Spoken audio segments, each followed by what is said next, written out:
We live in a culture dominated by movies, television series, YouTube vlogs, and even fast food commercials.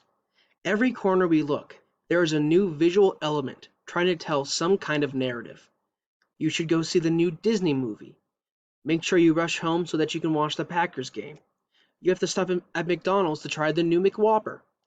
Companies are constantly creating these visual stories to inform, to entertain, and to persuade. My name is Jason Bowman, and today I am presenting on my personal topic for the Writing 311V Publication Management Topical Bib and Lit Review. For my presentation, I decided to talk about visual storytelling. According to the CEO and co-founder of the VSI, or the Visual Storytelling Institute, Shlomi Ron, visual storytelling is a medium of telling a narrative primarily through images or visual media. This can be from still images, illustrations, or the use of film. These can be enhanced through the use of graphics, movies, voice, and other audio. Visual storytelling has become one of the biggest ways of telling a story in fairly recent history. From blockbusters to documentaries, comedies, we all have gotten more than a healthy dose of information from the things that we see on a daily basis. But visual storytelling is more than just the culmination of the hard work it takes to get a film on the big screen movie. We see visual storytelling through company posters, business logos, charts and infographics. Visual storytelling is around us everywhere we go. It's important to talk about the entire scope of or spectrum of the visual storytelling brand. So first, I want to talk about videographer Jade Leon's 4 principles of visual storytelling. This includes authenticity, sensory, relevance, and archetype. The first principle is authenticity. The images shown need to feel real. If the pictures that are used feel staged or altered in any way, you can lose the audience's interest.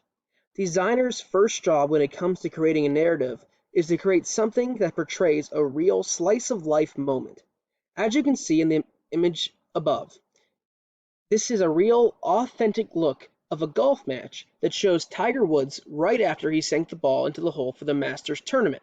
It's a real moment that makes you feel some kind of emotion being presented from the image. It tells the transparent truth of Woods' victory and the pride he creates with it. The story being told is true, and the whole world can witness how legitimate the picture is. Sensory is important because you need to have your audience feel something when they see your message. Every day, we are stuck in a constant cycle of images that are trying to communicate something with us. It can be difficult to get your story across because there's so much clutter everywhere you see. So it's important to have your story be told with the use of meaning to get the attention of the common viewer. This image I have chosen for sensory purposes can be slightly difficult to read, but it says, I can teach you how to make a car from a plastic jug. Can you teach me how to read? It's meant to hit the senses about what you're seeing. This ad was made in a set to talk about how charity ads are effectively used in the States. This is made by NPR to talk about what exactly we should feel from these images and the story that is trying to be told. You have to make the story being told relevant. The story has to speak to situations that people are experiencing on a daily basis. If the stories have some sort of personal connection to people that it's talking to, then it makes it real to the consumer. The image I use may be fairly comical, but I honestly think it works to increase the legitimacy of making it relatable and relevant. If you are driving by yourself or with others late at night, you're more than likely going to be 1, exhausted, and 2, starving. So it makes it relevant that they're reaching an audience who is constantly on the go. This is the mission of most fast food restaurants, that they stay open 24/7 to make sure that the starving people are served at any time of the day. With every piece of media, there is some character being affected. This can be from a film protagonist fighting a monster to the audience personifying the identity of the character being affected.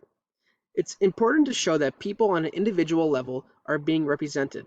We all have several archetypes that we fit under, and sometimes it can be difficult to see ourselves through the different stories that we read or see. That's why it's so important to reach people on an identity level. I decided to use this graph talking about gender identity and expression, as it is a meaningful way to represent a person who doesn't identify with binary labels and being talked about in a way that is informational and gets the point across. So altogether, authenticity, sensory, relevancy, and archetypes work together to create images in a source of media that is talking to a larger audience. It makes them understand the story that they want to be told through their images. Now I'd like to talk about the book Infographics, The Power of Visual Storytelling by Jason Lankow, Josh Ritchie, and Ross Crooks. They talk about the visual storytelling spectrum. Now this is a handy resource when it comes to what your narrative is trying to do. As you can see, the x-axis is the audience you're trying to impact. If it's more on the left, that is geared towards content that is targeted to a certain kind of audience. For instance, a Disney magazine is obviously trying to target fans of Disney properties, and more often than not, younger children. While as you reach more to the right, you have more broader content. These are topics that they'd like several people to become interested. For instance, a billboard for Cracker Barrel. It's not really geared towards any audience in particular, just simply a plea to reach people who are hungry. Doesn't matter what kind of demographic you fall under. On the other side, the y-axis is talking about the kind of content each organization is trying to broadcast. At the top, we have editorial content. This is related to marketing materials or journalism in its whole. While leading towards the bottom, we have branded content, such as instructions for a product or a website's About Us page. Almost any kind of visual storytelling falls somewhere on this graph. For example, a Marvel movie is trying to reach people who are fans of Marvel movies and or superhero properties. And that's an example of branded content that is being pushed towards a targeted audience. Another example would be a help wanted ad found in a newspaper. It's meant for a broad audience, but in an editorial type writing. Visual storytelling is a useful tool to tell a narrative through images and pictures. On average, almost 94% of people better understand what is being told to them when images are included, to help them better understand rather than when only text is used. We have become so used to images in our lives that it is so much easier to understand and process what we are exposed to when images are involved. I hope this video was able to help you learn more about visual storytelling, and hopefully you will remember some of the principles that make advertisements so real to consumers, and will be able to effectively use this for your next presentation or project. Thank you.